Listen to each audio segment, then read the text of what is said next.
আচ্ছা, একটা ফুলকপি ভাজবো। নুন লঙ্কার গুঁড়ো নিয়ে নিচ্ছি। ফুলকপিগুলো গরম জলে নুন জলে ভিজিয়ে নিয়েছি, দেখাচ্ছি। এটা গুলিয়ে নিচ্ছি। কর্নফ্লাওয়ার আর ময়দা, একটা ডিম দিয়ে দিলাম। কর্নফ্লাওয়ার, ময়দা, ডিম, হলুদ গুঁড়ো, লঙ্কার গুঁড়ো, হলুদ দেয়নি। এবার একটু ধনের গুঁড়ো দিলাম। এটা ফুলকপি ভাজা হবে। দেখুন, এই দেখুন ধনে পাতাও দিয়ে দিলাম। আমি ভাজা বসিয়ে এই দেখুন কড়াইতে দিয়ে দিয়েছি। ডিম আছে, কর্নফ্লাওয়ার আছে, ময়দা আছে, ধনে পাতা আছে, লঙ্কার গুঁড়ো আছে, ধনের গুঁড়ো আছে। এই দেখুন আমার পকোড়া ভাজা হয়ে গেছে, এবার নামিয়ে দেবো।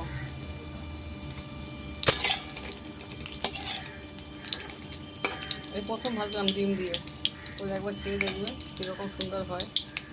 দেখুন আমার পকোড়া ভাজা হয়ে গেছে, ডিম দিয়ে, চাল দিয়ে, ময়দা দিয়ে, ধনে, লঙ্কার গুঁড়ো, ধনে পাতা। দেখুন দেখতে কীরকম হয়েছে। ভালো লাগলে লাইক শেয়ার করবে। নতুন নতুন ডিম দিয়ে ভেজে দিলাম, ভিতরটাও খুব সুন্দরই আছে, দেখতে হবে। দেখুন পকোড়া,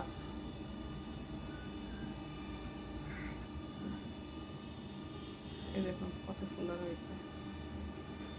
ভালো লাগলে লাইক শেয়ার করবে। এখন এগুলো ভাজা হবে, হয়নি, ভাজা হবে পরে।